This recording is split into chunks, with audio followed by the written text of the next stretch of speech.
Olá, eu sou Lilian Primo Albuquerque e esse é o LPA e Você, um programa de unimos inspiração, educação e entretenimento, trazendo histórias inspiradoras e insights valiosos para os nossos telespectadores. Hoje recebo Eduardo Mangione, executivo com mais de 20 anos de liderança nos setores de saúde, varejo, bens de consumo e e-commerce. Com uma trajetória internacional que inclui empresas como Procter & Gamble, CVS Pharmacy, RD e ePharma. O Eduardo se tornou referência em transformação digital, estratégia omnichannel, construção de marcas e inovação no mercado farmacêutico de consumo. Atualmente lidera a ePharma, conduzindo uma profunda transformação cultural e digital na companhia. Eduardo, que prazer te receber aqui. Prazer é meu. Muito obrigado pelo convite, Lilian. Obrigada. Que currículo, quanta coisa para a gente conversar, inspirar e transformar o nosso ecossistema, né? Ajudar as pessoas, que eu acho que o importante do LPA e Você é isso, a gente deixar um legado, atuar em transformação, trazer histórias inspiradoras assim como a sua, para a gente contar aqui e transformar a vida de alguém. Que bom. Espero poder ajudar. Com certeza. E para a gente começar, eu queria que você contasse como é que você construiu a sua carreira sólida, passando por empresas globais, mercados que são assim extremamente competitivos. A gente até conversou sobre o papel do CEO aqui anteriormente. Como é que começou a sua história? Conta do Eduardo. Olha, rapidamente, acho que começa na minha infância. Eu, até os 12 anos de idade, meu pai era um grande executivo do Citibank. E a gente já tinha se mudado bastante. Então eu morei, até os 12, eu morei em 4 lugares diferentes, 3 estados aqui no Brasil e nos Estados Unidos por 4 anos. Então quando eu voltei para o Brasil, eu acabei fazendo faculdade, me formando, e eu não sabia muito bem o que eu queria fazer na minha carreira, né? Eu não tinha um grande sonho muito bem definido. Acabei entrando em economia. Achei que economia era marketing, achei que era empreendedorismo, não era exatamente esse conceito. Mas, mesmo assim, né, desde o começo da minha carreira, eu me lancei em muitas coisas diferentes. Então, eu comecei minha carreira em vendas, né, que é uma coisa que eu não imaginava fazer. Sim. Foi super mal, e depois eu dei a volta por cima. Era um programa de 6 meses pela Câmara Americana, a AmCham. Então, eu fiquei em último lugar nos 2 primeiros meses, depois eu fiquei em quase primeiro lugar em quase todos os outros meses consecutivos. Então, aquilo me deu um pouco de bagagem. De lá, eu fui trabalhar num banco. Fiquei 1 ano no banco, programa de trainees também não gostei, não era exatamente o que eu queria. Do banco eu fui para uma consultoria, fiquei quase 1 ano na consultoria, abri uma empresa própria, então eu empreendi, fiquei 2 anos com uma empresa minha, teve aquela explosão, explosão da bolha da internet, então não deu muito certo naquele momento, e aí foi quando eu entrei na P&G, que começou uma carreira bem diferente, onde eu realmente me encontrei. Que interessante. Você fez um comentário aqui de comecei em vendas, né? Não foi fácil. Quando eu entrei na IBM, eu trabalhei na IBM por quase 16 anos, o gestor que me entrevistou, eu só falei para ele, eu só não quero ser vendedor. Assim, uma empresa de vendas de tecnologia, né? Por alguns anos eu fiquei na área de operação, mas ele falou, por quê? Eu falei, porque eu tinha trabalhado antes vendendo CD da American Online no banco, e eu ficava em pé o dia inteiro, o salto doía meu pé, e eu fiquei meio traumatizada com o que era vendas. Mas depois eu entendi a importância de vendas. Eu trabalhei o restante da minha carreira, outros 11 anos dentro da IBM, foi só em vendas. E hoje eu falo sobre isso, eu atuo no segmento que a todo momento envolve uma venda, né? Claro. E a venda ela é muito importante. Hoje eu defendo muito o pitch, porque o pitch é vender alguma coisa, é você realmente um curto espaço de tempo, é justamente você apresentar o seu produto, o seu negócio, a sua empresa e fazer uma venda ali, seja de um posicionamento, seja venda comercial de algum negócio, mas a todo momento a venda ela é importante, né? E na hora que você traz essa virada de chave de, olha, eu fui mal, mas depois eu fui muito bem, porque você entendeu o que era, transformou, executou e mudou. E hoje, a todo momento, é uma venda. Não tenho dúvida. Ainda mais para quem trabalha em marketing, né? Marketing é uma grande venda, é uma venda massiva, né? Para um público muito grande. Então, venda para mim é a essência de uma operação, de uma empresa, de uma ideia, é a venda, entendeu? Então, esse perfil venda, ele tem que estar em qualquer área. Concordo. Independente da intensidade que ele tenha, mas ele tem um objetivo, porque às vezes você tem o seu cliente interno, você tem o seu cliente externo. Exatamente. A todo momento alguém está vendendo alguma coisa dentro de uma corporação, gente. Seja vendendo a ideia do seu projeto, alguma mudança de transformação dentro da sua empresa, até mesmo vendendo um negócio ou o produto daquela empresa, né? Produto ou serviço. Mas que interessante. Você comentou da Procter & Gamble, né, da P&G, foram 13 anos. 13 anos. Só que atuando em diferentes países, Sim, né? sim. Principalmente olhando a América Latina. Sim. conta pra gente quais foram aqueles aprendizados assim, mais profundos que você teve, que te ajudaram, né, a atuar com uma visão de liderança, a conseguir realmente tocar os negócios, porque eu acho que quando a gente olha culturas diferentes, não é muito fácil, porque tem desafios. Claro, claro. Então, pela P&G, eu atuei sempre para a América Latina. Então, eu fiquei 2 anos no Brasil e muito rapidamente eu fui lançado para o headquarters, né, da companhia que ficava na Venezuela na época, né? Tanto que na época até tinha amigos que falavam, poxa, mas você fez alguma coisa de errado, você vai ser mandado para Venezuela? Mas era uma baita de uma estrutura lá que via todo o país, né? Então, rapidamente eu entrei em contato com outras culturas e saí muito da minha zona de conforto. Mas aquele meu histórico lá atrás, de criança, eu sempre tive mais facilidade de me adaptar, de ser flexível, de aceitar desafio, de encarar coisas novas. Então lá, quando eu cheguei na Venezuela, por exemplo, eu estava com um time novo, eu não sabia falar espanhol, eu não tinha trabalhado nesses mercados, né? Quer dizer, só conhecia Brasil, não conhecia o resto da América Latina. E uma categoria completamente nova que eu fui trabalhar com papel higiênico, papel toalha, né, para esses mercados aí latinos. Então, assim, é uma disrupção completa, né?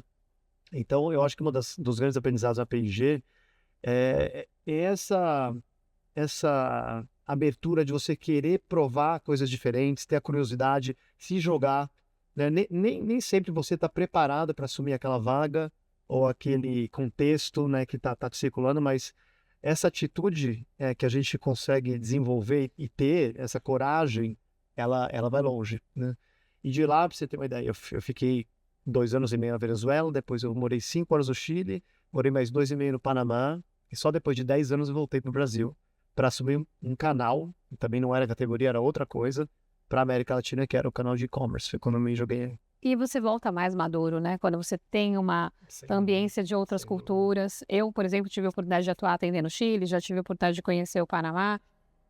E na hora que você vê, são visões diferentes, são lideranças que olham de uma forma diferente, então você tem que se adaptar. Eu lembro que a minha ida ao Chile, a gente atendia era um cliente que tinha uma empresa Brasil, que era Latam, mas essa empresa tinha sido comprada pela matriz do Chile. E eu fui fazer a reunião lá. E aí o pessoal já tinha me passado um briefing de que estava complicada a negociação, que os diretores eram muito difíceis. Eu fiquei pensando, era época de festa junina aqui no Brasil. E aí, cara, eu vou levar tudo que eu tenho aqui, ó. Levei paçoquinha, pé de moleque, sonho de massa. A degustação completa. A degustação completa. A gente chegou para a reunião, todos sérios, né? Porque cada um tem reunião, tudo. Claro. E aí começamos a reunião, eu falei, gente, aproveitando uma época específica no Brasil, vamos começar a reunião de uma forma mais leve, mais doce. Abri os doces ali, mudou Mudou completamente o rumo da reunião. o rumo da reunião. Porque eu acho que a gentileza, ela faz diferença. Não, eu não estou comprando ninguém, é uma gentileza, ninguém vai se comprar por um chocolate. Mas assim, acho que o ponto da preocupação de, olha, é um momento que está sendo no meu país assim, assado, tô trazendo aqui para vocês experienciarem, é diferente. Você vê isso na venda? Não, você sabe que você me perguntou um pouco dos aprendizados, né? Um dos grandes aprendizados é você ganhar confiança, porque você está num país que não é seu, você está falando uma língua que não é sua, você não é nativo, né? Então, quanto mais rápido você se interessar pela região, pelo país, pela cultura, mais rápido você ganha empatia das pessoas também, né? Nesse esforço de você querer contribuir, agregar valor. Então, isso é muito valorizado, muito, né? E isso eu acho que vale igualmente para equipes, né? Quando você tem uma equipe, o trabalho de um líder, né? Independente se ele é um gerente, se ele é um diretor, se ele é um CEO, é de servir. Perfeito. Eu estava com essa palavra aqui na minha mente para falar sobre o servir. Perfeito. Então o servir quer dizer você realmente entender a capacidade de cada um, as dificuldades de cada um, os pontos fortes de cada um e conseguir colocar, né, e tirar o melhor proveito de cada um. Essa é a grande verdade. Eu acredito muito no servir. Eu acho que a vida me ensinou e vem me ensinando que a gente tem que servir e para fazer parte da jornada. Não adianta você só estar querendo, você tem que servir. Eu gosto muito de falar sobre o netweaving, não sei se você já ouviu falar desse termo, porque eu não faço network, eu faço netweaving. E dali se geram conexões, pode ser que gere uma oportunidade de negócio comigo, uma oportunidade com outra pessoa, daqui a X anos, não dá para saber. Mas eu acho que a conexão, de você entender, de você ouvir o outro, E servir, ela faz muita diferença, né? E ouvir tem muito a ver com isso, né? Ouvir, exato. Ouvir é uma das grandes qualidades que eu acho que as pessoas que progridem mais rápido na carreira, elas têm, não tenha dúvida.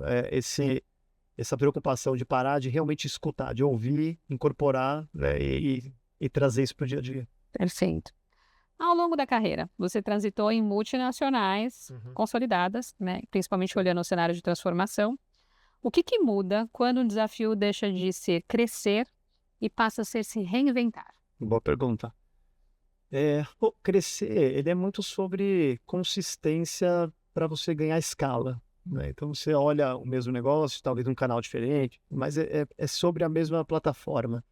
Quando você pensa em reinvenção, ele é completamente diferente, né? Eu acho que começa com coragem, né? Porque coragem de reescrever. E aí, obviamente, exige outros olhares, né? A coragem de você encarar o novo exige primeiro que você esteja preparado para assumir risco, né? Porque reinventar precisa necessariamente assumir riscos, né? Você desenhar cenários de o melhor jeito possível, hoje em dia, com muito dado disponível, né? Traçar esses cenários com os dados, entender um pouco da essência dessa venda que você quer trazer, para ver se existe um mercado de tamanho adequado para você. E se você traz de fato algum tipo de diferencial. Você sabe que eu também acompanho muita startup, eu gosto de me envolver muito com startups também. E um dos grandes erros que eu percebo é na formulação do produto. O PMS. Exatamente. Muitas vezes, a gente vê de Product Market Fit. Exato. Né? Muitas vezes, o time que está por trás daquele produto não aprofundou de maneira tão adequada para entender se aquilo lá realmente é uma grande dor e se tem gente disposta a pagar por essa dor. Então, se isso é bem feito, eu acho que, e dá trabalho, né? Eu acho que arriscar fica mais fácil. O retorno vem. Excelente. Existe algum momento específico da sua trajetória que você considera uma virada de chave profissional? Olha, eu acho que eu fiquei muito tempo fazendo algo muito parecido que é marketing, né? Então, várias categorias, vários países, assim, você aprende muita coisa, é claro, vários times e outros, cada uma com o seu desafio. Mas quando eu voltei para a parte de vendas, que foi essa última etapa na P&G, que eu assumi o canal de e-commerce para a América Latina, foi quando me deu muita confiança, né? Eu acho que ali foi um turning point, né, na minha carreira, porque eu achei uma coisa que eu gosto muito, em que eu incorporei uma metodologia, que isso é uma coisa super bacana. Aliás, fica a dica aqui para a carreira de muitos profissionais. Você tem que achar as metodologias, os frameworks para você trabalhar, porque isso te dá consistência, te dá credibilidade para ter um sistema de trabalho, né? E essa metodologia, ela significava a gente conseguir desenvolver os varejistas da América Latina mais rapidamente. O e-commerce estava começando ainda, estava engatinhando, muita gente não sabia, eu te falo, a maioria dos varejistas nem sabiam por onde começar, então eu queria fazer um programa de assinatura. A gente falava, calma, a sua busca nem está boa ainda, que é 80% do negócio está na busca. Esquece o programa de assinatura, vamos focar na busca, corrigir essa busca e tal. Então, com metodologia, né, você trabalha muito bem. Eu, dentro da P&G, trouxe essa metodologia e disseminava a metodologia por vendas, por marketing, para as categorias e, obviamente, externamente para os varejistas. E depois de um tempo, eu percebi que realmente, assim, eu estava com um domínio tão bom, eu estava conseguindo agregar tanto valor, que foi o momento que eu achei que era hora de sair da P&G. Olha que interessante, né? E você falou uma palavra mágica, que é vendas, que logo no começo a gente discutiu sobre isso. Exatamente. Todas as pessoas falam, não quero ser vendedor, porque acontece mesmo, a gente fica aquela coisa de achar que tá vendendo. Tem um certo preconceito contra vendas, né? Mas assim, todo mundo tem que ser vendedor, tem que ter essa veia vendedora. E a virada de chave estava ali, a minha também. Quando eu trabalhei na IBM, foram 5 anos eu trabalhando em áreas operacionais, atendendo o time executivo, suportando o time executivo, Brasil, América Latina. Chegou uma hora que eu falei, peraí, agora eu preciso ir para o core da empresa, que é a venda. E foi por onde eu passei 11 anos, liderei time de vendas, atuei em vendas. Aí eu fiz a mudança de carreira e dali eu comecei a ter um outro trend de crescimento. E a visibilidade acabou aumentando. E aí dali eu conseguia ter outras visões, porque eu comecei a atuar como CEOs de empresa, atender CEOs de empresa, entender outros modelos de negócio, conhecer sobre o ecossistema de startup, E aí, nisso, eu olhei e falei, pera, aí mudou também. Foi onde eu tive uma outra virada de chave. Mas foi importante ter a outra parte também, ter aquela, como você comentou, do marketing. Sem dúvida, sem dúvida. Eu acho que dá a base toda, mas eu acho que quando você faz uma mudança desse tipo e consegue dominar bem, eu acho que você cria uma confiança, uma credibilidade de conseguir influenciar muito positivamente outras pessoas em outras áreas. Quando acontece isso, realmente você sente o valor que você está colocando e agregando, e aí você cresce. Eu acho que isso foi a virada. Olha que conversa maravilhosa que a gente está tendo aqui, só que agora a gente vai para o intervalo e já já a gente volta.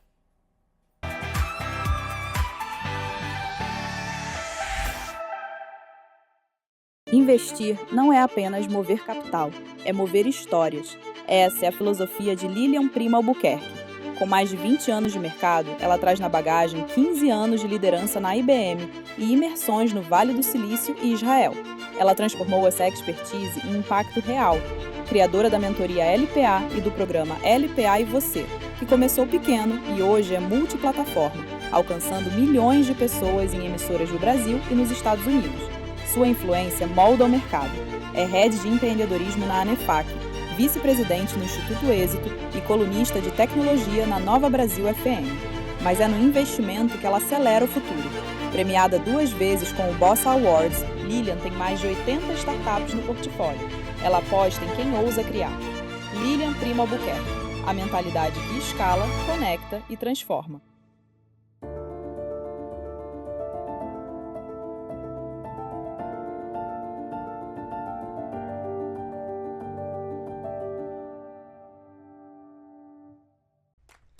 Em um mundo onde a busca por práticas sustentáveis é uma jornada constante, próximo à cidade, uma fábrica vinha emitindo gases e odores muito desagradáveis, perturbando a tranquilidade dos moradores há tempos. Não suportando mais, representantes da comunidade passaram a pressionar o responsável para que uma atitude fosse tomada. A fábrica foi finalmente autuada pela fiscalização, e até mesmo os colaboradores já ameaçavam parar os trabalhos. Enquanto o representante da fábrica andava frustrado por não saber o que fazer, tropeçou em uma lâmpada mágica e instintivamente a pegou e esfregou. Inacreditavelmente, um gênio saiu da lâmpada e concedeu a ele um desejo. Sim, o pedido foi a solução do problema dos gases e odores da fábrica. Como em um gesto mágico, todos os gases que geram odores foram neutralizados, trazendo finalmente o alívio à comunidade. Maravilhado com a solução que o ES Gênio trouxe ao problema, o responsável ficou animado para repensar e estender as práticas sustentáveis para todas as unidades e operações da empresa.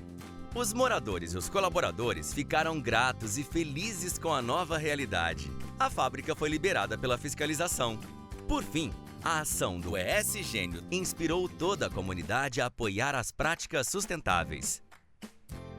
Dux Grupo, liderando pelo exemplo, promovendo um mundo onde a sustentabilidade é prioridade. Toda transformação começa com uma decisão. E na LPA Academy, essa decisão foi ter uma plataforma que carrega sua essência, sua marca, sua identidade. Por trás de tudo, streaming nativo, inovação, presença inteligente, simplicidade no que deveria ser complexo. No fim, não é sobre tecnologia, é sobre quem aprende, sobre quem cresce, sobre quem transforma sua própria realidade. Você entrega conhecimento, nós entregamos a tecnologia e a liberdade para escalar o seu propósito. A plataforma é sua, a marca também, a tecnologia é nossa. EduSkills, sua plataforma de educação 5.0. Lions Startups. Estrutura completa para alavancagem de novos negócios tecnológicos. 6.000 metros quadrados de área construída. Uma revolução em tecnologia e inovação. Com amplo espaço de desenvolvimento, lab de programação, salão de jogos, piscina integrada com academia, espaço zen, restaurante, sala para grandes reuniões, heliponto e muito mais. Lions Startups. Ideias que transformam.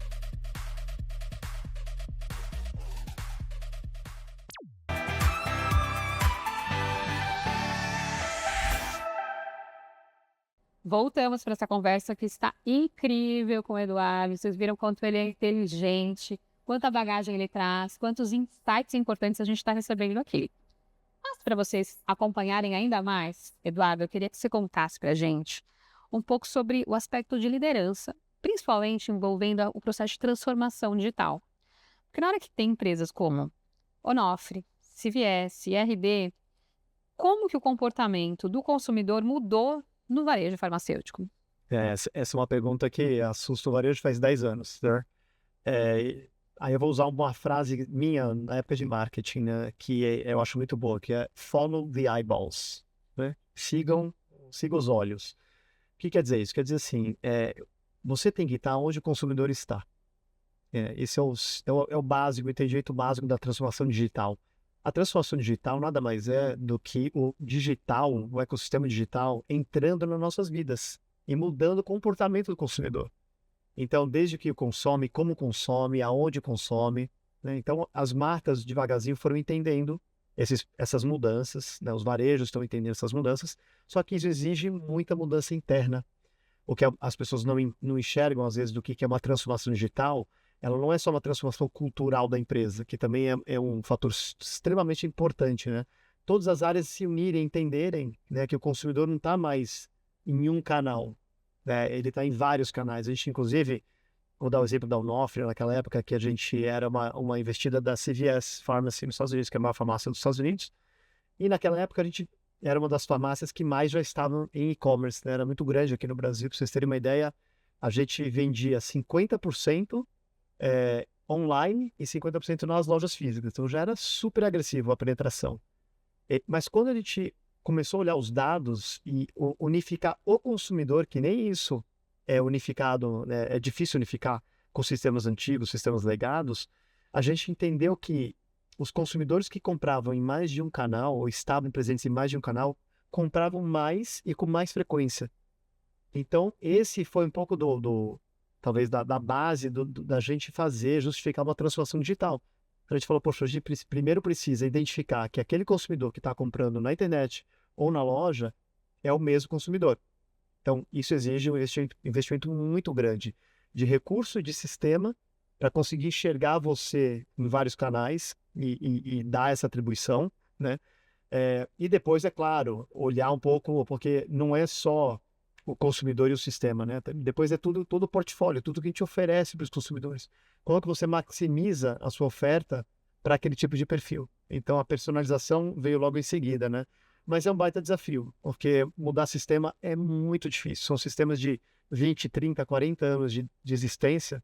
Para migrar para um sistema leve, conectado, né, integrado em tudo, é um baita desafio. E olhando agora o contexto da inteligência artificial, porque assim, lá atrás, para identificar o perfil de usuário, que nem você acabou de comentar, né, nos olhos do seu cliente, seguir os olhos do seu cliente, do seu consumidor, não é fácil. Não. E hoje a IA, ela consegue perceber, inclusive, para o que eu estou pensando praticamente, ali, o que eu estou olhando, porque conforme a quantidade de visualizações, tudo isso ele consegue contabilizar e já saber qual que é o meu perfil. A gente está falando de um legado aí de 30 anos de ferramenta. A IA vai ser algo, ou já está sendo algo que está impactando esse mercado? Não tem nenhuma dúvida. A gente nunca produziu tanto, tão rápido e tão barato quanto estamos produzindo, eu diria que nos últimos 12 meses, no mundo. Então, antigamente, até arrisco a dizer que para mudar um sistema legado, a gente voltava lá para o legado e devagarzinho vai reconstruindo aquele sistema, né, modernizando aquele sistema, e é um processo muito demorado. Hoje, a gente abandona o passado e cria um novo com AI, muito mais rápido, muito mais moderno, já pronto. Então, a mudança é drástica e ela vai ser exponencial, cada vez mais forte. Olha que interessante, gente. Olha quantos insights valiosos ele está trazendo aqui. Porque na hora que a gente olha a inteligência artificial, a cada dia nascem milhares de empresas com o uso da inteligência artificial. O desafio é entender o que vai ser longevo dentro desse contexto como um todo, porque todo dia é algo novo. Eu, como investidora no ecossistema de startup, fico nessa luta com a IA, né? O que é mais promissor em tudo isso. E ele acabou de trazer um insight que vale muito. Ou seja, um processo que tinha lá uma durabilidade de tantos anos, um software, uma solução, foi parada e uma nova solução foi desenvolvida de forma muito mais ágil, substituiu e você está tendo mais resultado. Então, falta também aos empresários entenderem isso, de o que eu estou usando de potência da tecnologia versus o que eu já tenho hoje, que muitas vezes não é só uma integração, é refazer, é começar do zero. Com certeza, com certeza. E, obviamente, a IA não é um milagre, né, econômico dos últimos tempos, mas ela vai ter um impacto muito grande. Ela já está tendo um impacto muito grande. Basta as pessoas terem curiosidade, quererem usar, né, começarem a adotar aquilo no seu ecossistema, mas nunca perder o que é essencial, que é a gente ter os negócios, ter as ideias centradas no consumidor, né? Porque não importa o quão tecnológico você é, quanta coisa linda você faz, se você não conhece o consumidor e as verdades do consumo, né, aí você pode ter um problema maior de qualquer jeito. Você acabou de trazer também uma outra visão aqui para mim. Que assim, hoje em dia, você falou do consumidor. Claro. Ele é uma pessoa física, né? A gente tem que olhar que a gente está falando com um ser humano. Quando o cliente, por exemplo, ele espera uma experiência física. Não fica só aquela coisa, estou só na internet, né? Eu acredito muito no digital, que é o físico junto com o digital. Como que você vê isso? Quais são os desafios que a gente encontra para poder implementar uma estratégia que seja omnichannel de verdade, mas que tenha esse digital, que tenha esses dois lados e não fique... Porque às vezes você está vendendo até para um avatar, porque Sim. se eu não tenho a pessoa ali, o meu consumidor físico acontecendo, atuando, como é que você vê isso? Assim, eu sempre sou a favor, eu sempre tive uma visão muito democrática da coisa, porque não é porque a gente hoje tem internet, tem e-commerce, que todo mundo compra online, né? Há 7, 8 anos atrás, o maior medo do varejo é que o varejo ia morrer. Era um apocalipse do varejo. Todas as lojas, todos os shoppings iam fechar e acabou. O que a gente tem que entender é que a gente está num momento de uma transição muito grande, né? De comportamento, de hábito. Mas essa transição, ela vai de uma geração de pessoas de 10, 20, 30, 40, 50, 60, até 80, 90 anos de idade. E você, mesmo assim, você sempre vai ter pessoas que preferem ter sua compra numa loja, né? Ter um relacionamento com uma pessoa, conversar com alguém, ou aquela pessoa que não quer nem saber, só quer comprar do jeito mais prático e rápido possível. Então, os perfis diferentes de compra e de consumidor, eles têm que ser tomados em consideração. Perfeito. Aumentou a complexidade, né? Mas no final, você conseguir comprar de um jeito fácil, rápido, fluido, isso não muda. Independente se é a loja, independente se é o e-commerce ou se é uma mistura dos dois. Tem que ter Os o dois UX do canais. mesmo jeito, a experiência do cliente tem que Com acontecer. certeza. E eu posso te dar um pequeno exemplo, até na época que a gente testou aqui no Brasil. Meu sonho era trazer a CVS para o Brasil. A gente conseguiu lançar umas 8, 10 lojas aqui, mas aí a CVS decidiu vender o negócio de farmácias dela aqui no Brasil. Mas alguns pequenos exemplos, por exemplo, a gente tinha uma gôndola com aqueles blisters, né, que você vende de farmácia, que você vende produtos para o estômago, antigripais, etc., que tem aqueles blisters muito pequenininhos, difícil de ler. E na gôndola a gente acabou colocando uma lente de aumento atachada na gôndola. Então, a pessoa, geralmente pessoas com mais idade, passavam por lá, não conseguiam ler, e aquilo lá era um apoio muito grande. Então, a gratidão da pessoa naquele momento do consumo, de conseguir enxergar o que estava comprando, como que era um pouco da bula que estava no blister e tal, e fazer a compra certa, era gigante. E você vê que era uma coisa tão pequenininha, dentro de uma experiência de loja, né, que é tão importante. Olha que interessante, né? Você fala de perfil. Por exemplo, os meus pais gostam de ir até a farmácia. E eu já compro tudo online. Eu vou pelo aplicativo, eu compro tudo. É difícil ir a uma farmácia.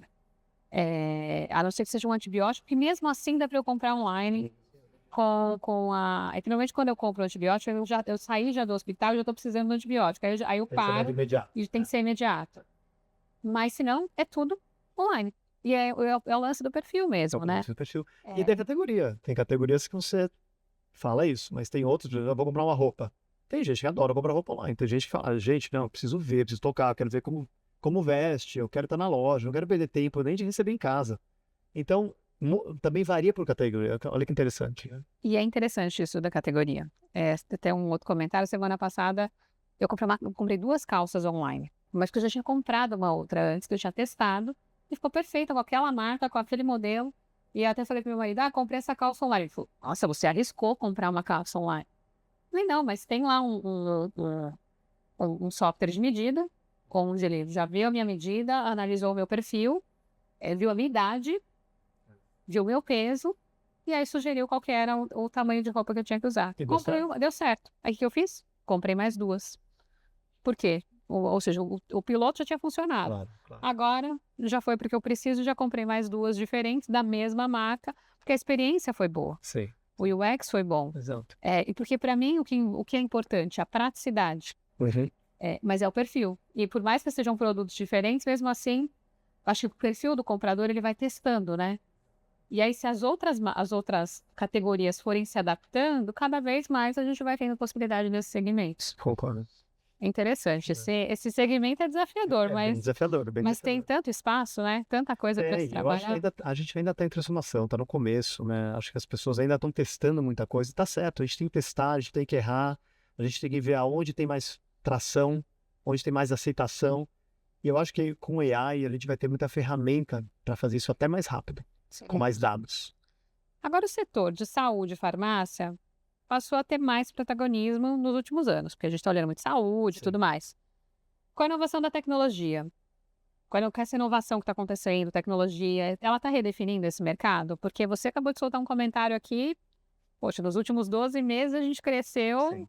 muito, né? Olha, hoje eu diria que a maior transformação desse mercado, tem algumas, né? Mas acho que o principal ainda é a tecnologia. Porque ele dá mais acesso, primeiro, né? As pessoas conseguirem encontrar as coisas, comprarem, comparar, quer dizer, escutar depoimentos. Tem muita coisa envolvida no processo de compra, na jornada de compra de um consumidor. Tem muita coisa envolvida. Então, a tecnologia vem para trazer isso de maneira mais democrática. Hoje em dia, todo mundo tem acesso, né? Antes de fazer alguma compra. Por outro lado, eu acho que ela vai abrir outras portas que começam agora com muita tecnologia, que é a aplicação disso, por exemplo, no que a gente sempre sonhou nesse mercado, que é um organismo é diferente de outro, né? A gente sempre trabalhou na doença e falou, tô com uma doença e preciso tomar um remédio.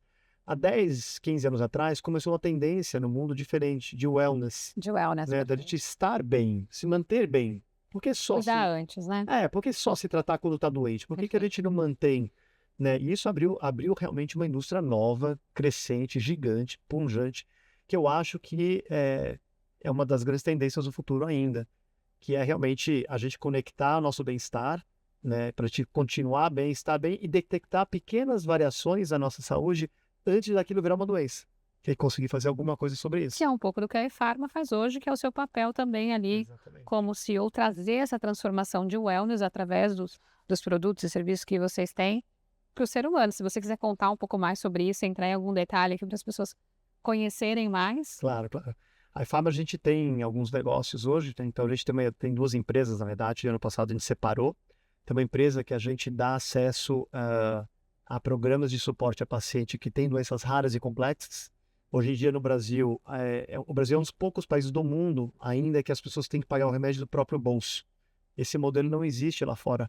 Boa parte dos países do mundo, você tem um subsídio, tem algum pagador. Então, por exemplo, os Estados Unidos, que o nosso modelo é baseado no americano. Lá, há muito tempo atrás, lançou, né, o que a gente chama de PBM, que é o Pharmacy Benefit Management, que é justamente as operadoras de saúde, né, os grandes planos de saúde, eles são obrigados a pagar o remédio para o consumidor final. E olha que interessante. Então, eles precisam de uma empresa para ajudar eles a encontrar, para entender se aquele consumidor que precisa daquele remédio, se ele é elegível àquele remédio. Então, se ele está com o plano de saúde dele em dia, se a receita médica dele é válida. E depois autorizar uma compra do medicamento para aquele consumidor. Ou seja, ou na farmácia ou entregar na casa dele, conforme isso for, né? A gente achou que esse modelo ia chegar no Brasil. Então, a ePharma nasceu com isso, com esse intuito. Como que a gente abre o acesso a medicamento com algum pagador institucional, que na verdade deveria ser naquela época o plano de saúde. Não aconteceu. Então, hoje o plano de saúde no Brasil ele é obrigado a pagar por remédios de alta complexidade. Então, câncer, nanismo, todas essas doenças mais raras, mais complexas, o plano é obrigado a pagar e a gente ajuda o plano de saúde a fazer todo esse trâmite, toda essa jornada e experiência com o consumidor. Por outro lado, os medicamentos crônicos, né, quando a gente tem doenças aí normais do dia a dia, a gente não tem um subsídio hoje do governo, né, nada muito claro. Então ele tem que sair do bolso e o gasto de saúde é oneroso para uma família brasileira, é difícil, né? Então a gente ajuda ao consumidor final através de programas de desconto de laboratório a ter acesso a descontos maiores nos medicamentos e também através de planos de medicamento que a gente na verdade, vende para os RHs como se fosse um plano de saúde, em que a pessoa tem crédito em remédio para comprar todos os meses numa farmácia. E também tem uma coisa que eu vi uma vez que eu fui na Efarma, que eram vitaminas. Aham. Ou seja, a gente não está falando só de tratar da doença, a gente está falando de tratar do ser humano antes, né? Antes de ele ficar doente, de ter um cuidado com esse aspecto de como é que o meu corpo está sendo cuidado anteriormente, né? Até que eu não fique doente. Não que não vai ficar, mas... A gente tem programas de bem-estar, assim, bem instalados também.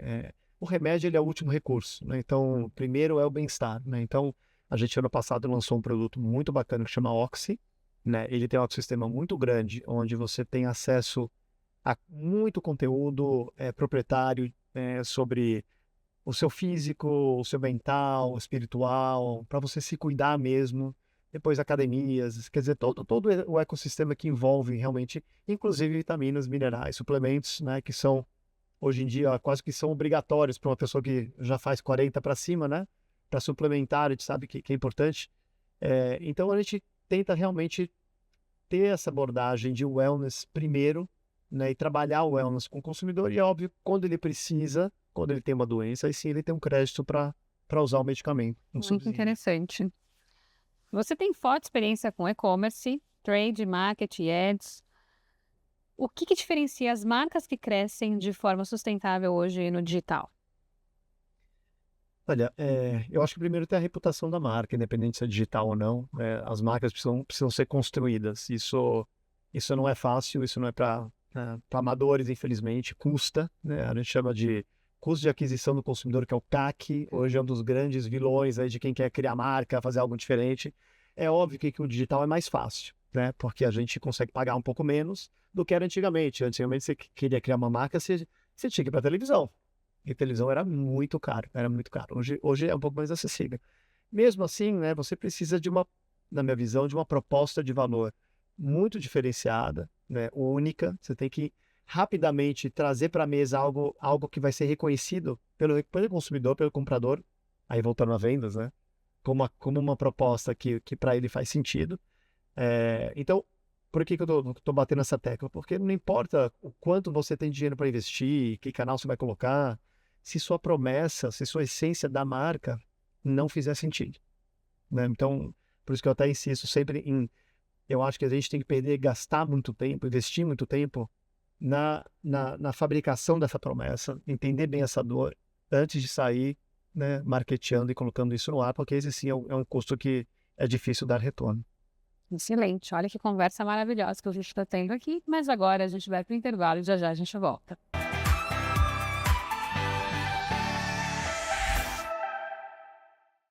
Investir não é apenas mover capital, é mover histórias. Essa é a filosofia de Lilian Prima Albuquerque.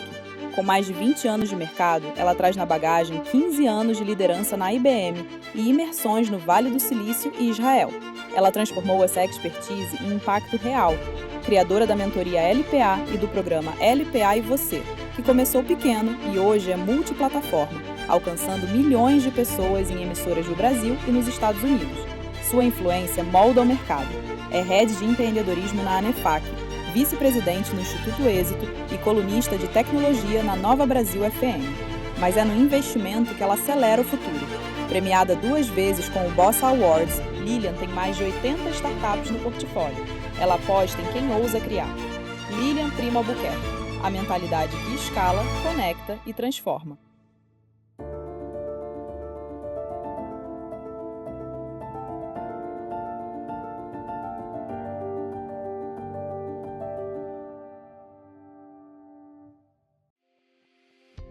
Apresentamos o ESGênio, o gênio da sustentabilidade da Dux Grupo.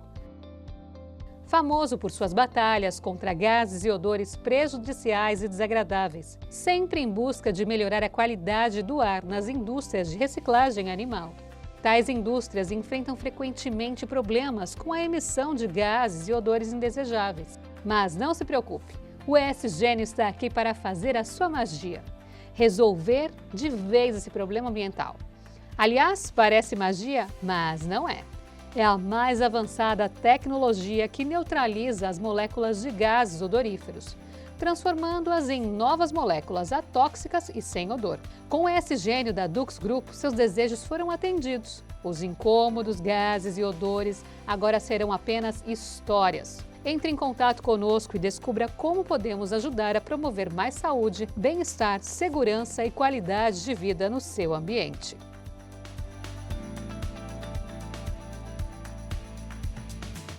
Toda transformação começa com uma decisão. E na LPA Academy, essa decisão foi ter uma plataforma que carrega sua essência, sua marca, sua identidade. Por trás de tudo, streaming nativo, inovação, presença inteligente, simplicidade no que deveria ser complexo. No fim, não é sobre tecnologia, é sobre quem aprende, sobre quem cresce, sobre quem transforma sua própria realidade. Você entrega conhecimento, nós entregamos a tecnologia e a liberdade para escalar o seu propósito. A plataforma é sua, a marca também, a tecnologia é nossa.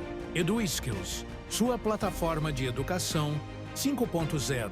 Eu sou Lilian Primo. Eu acredito que todos merecem acesso a conteúdos de qualidade que realmente transformam suas vidas e negócios. Por isso, estou disponibilizando a vocês uma plataforma dedicada a oferecer exatamente isso. Na nossa plataforma, você encontrará cursos, e-books, palestras, insights, mentorias e muito mais conteúdos que elevam sua visão de negócios e mudam sua mentalidade empreendedora. Tudo está centralizado em um só lugar, facilitando o acesso a materiais enriquecedores que levam você para o próximo nível. Além dos meus conteúdos, você também encontrará contribuições valiosas de outros mentores experientes, oferecendo uma visão ampliada e diversificada. A plataforma foi criada para transformar seu conhecimento em poder e sua visão em realidade. Venha fazer parte da LPA.Academy, que inspira, educa e transforma. Acesse agora e alcance novos patamares.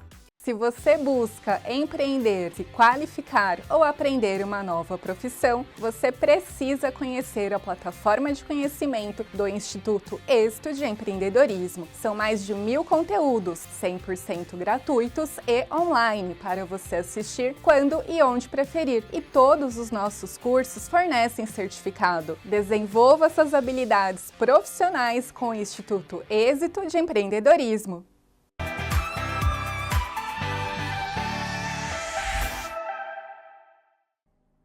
Voltamos, a nossa conversa foi do Eduardo. E agora nós vamos falar um pouco mais sobre saúde, inovação, sobre o futuro dos negócios. E eu queria que você trouxesse para a gente um pouco sobre a E-Pharma, que hoje você está à frente da E-Pharma, você conduz a transformação digital e cultural dessa empresa. Na verdade, qual que é o principal desafio para liderar mudanças que envolvem larga escala, né? Porque não é fácil. Não, não é nada fácil. A E-Pharma é uma empresa hoje que tem mais de 400 funcionários, tem 26 anos de existência. Eu estou lá há 6 anos como CEO, né? E claro que transformação digital é um dos principais papéis, né, que a gente tem orquestrado lá. Eu acho que assim, quais são os 2 principais desafios que tem? Eu acho que todas as empresas sofrem disso hoje. Primeira coisa é como que você dá continuidade ao negócio tendo que transformar o negócio, né? Então é aquele velho ditado de trocar o pneu, né, com o carro andando. No carro andando, quer dizer, então eu tenho que dar sustentação ao nosso negócio, mas ao mesmo tempo eu tenho que trabalhar em algumas frentes para transformar, para reinventar o negócio, porque hoje não tem negócio que sobrevive fazendo a mesma coisa por mais de 5, 10 anos mais, né? Os períodos estão encurtando, o mercado está muito dinâmico, está muito exigente, então a gente precisa estar na frente, e estar na frente significa reinventar, né? Testar coisas diferentes, rápida, ter o aprendizado, o que funciona, o que não funciona, né? E traçar essas outras rotas. Também significa trabalhar nas pessoas, né? Então, o papel de liderança, né, que a gente olha muito, é como que a gente garante que os nossos líderes, nossas pessoas, nossos e-farmers que a gente chama, né, eles estão preparados para a transformação também, né? A gente fala muito dos skills, Sim. né? Então, os hard skills não são o grande desafio, que é o mais técnico. As pessoas estudam, elas acabam aprendendo a parte técnica, mas principalmente quando a gente fala de líder, a gente tem que olhar muito o soft skill, e é um grande desafio, né? Porque hoje em dia, com essa mentalidade, infelizmente, que o mundo tem hoje, de mais imediatista, de tudo para ontem, o soft skill e até o remoto não ajuda muito, né? O soft skill, ele é muito aprendido por observar, né? Não sei se vocês já ouviram falar desse ditado, mas você aprende um pouco na sala de aula, né? Você aprende um montante a mais observando, e eu acho que a grande parte do aprendizado vem de fazendo. Eu Né? também gosto muito da execução, do fazer. Exatamente. E hoje a gente perde um pouco, é um desafio grande, porque o nosso modelo é híbrido, então a gente não está todo dia no escritório, né? Isso já atrapalha.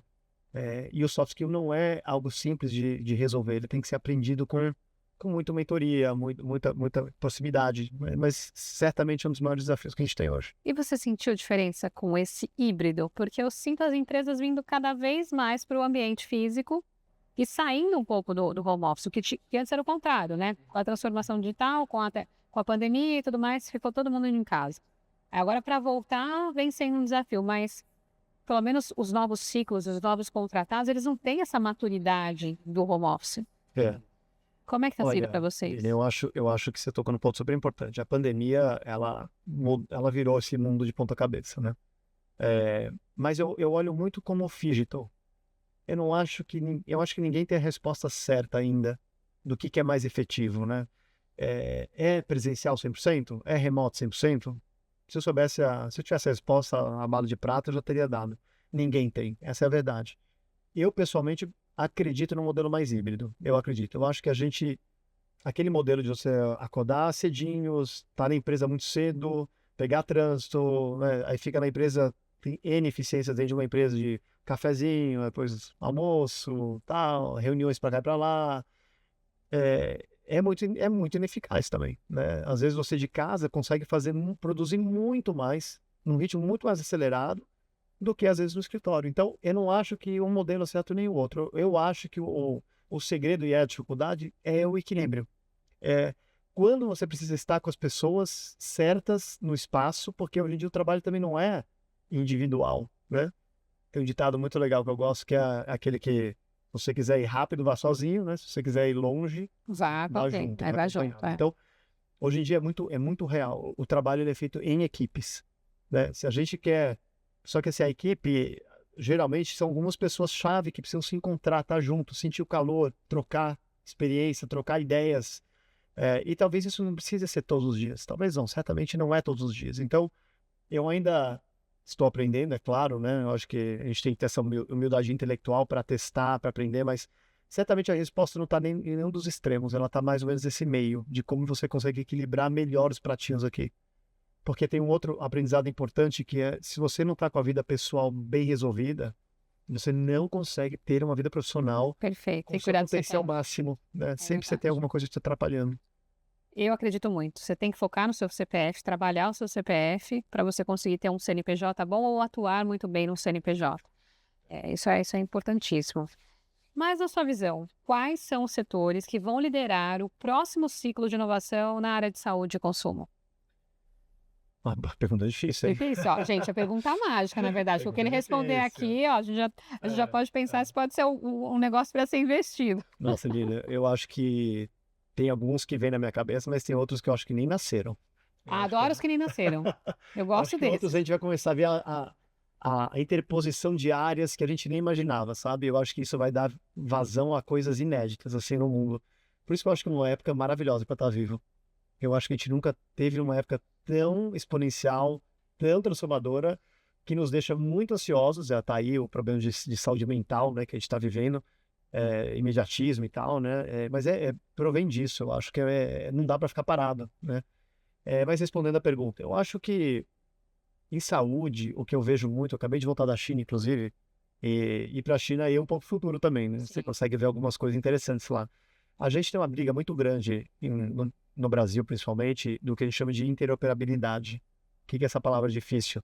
É mais ou menos o que aconteceu com os bancos alguns anos atrás, né? As fintechs, elas vieram e conseguiram fazer uma disrupção na regulamentação do mercado. Hoje, o dado financeiro ele é um dado democrático, né? Então, hoje, se eu quiser compartilhar meu dado financeiro com o banco A, o banco B, o banco C, eu posso. O dado é meu. Na saúde, ainda não acontece isso.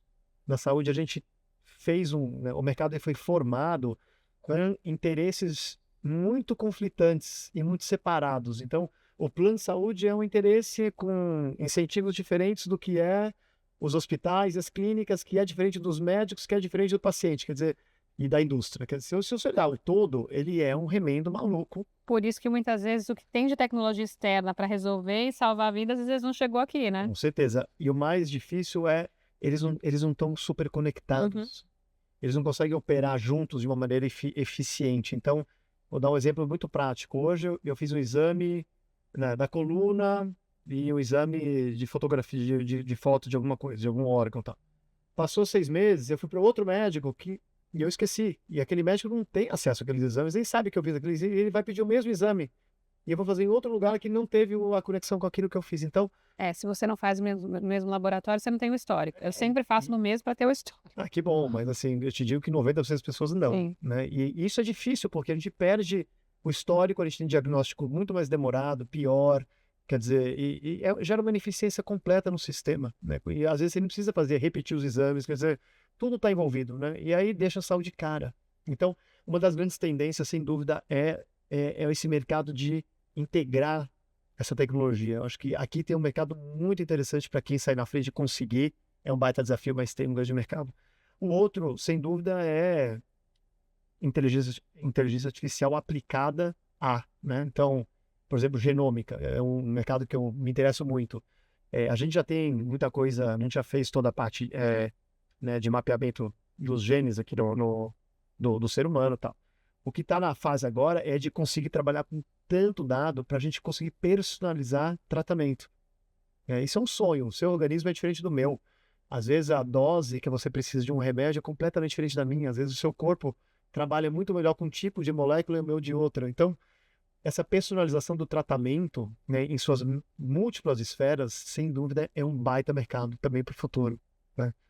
E no lado de consumo, eu acho que o que mais chama atenção agora, a gente está vendo bastante variação de e-commerce, né? Então, o e-commerce teve agora, tá tendo live commerce como uma chamada grande, que é o que veio da China também, que é esse e-commerce meio assistido por uma televisão, um apresentador falando mais do produto, você conseguindo interagir de alguma maneira.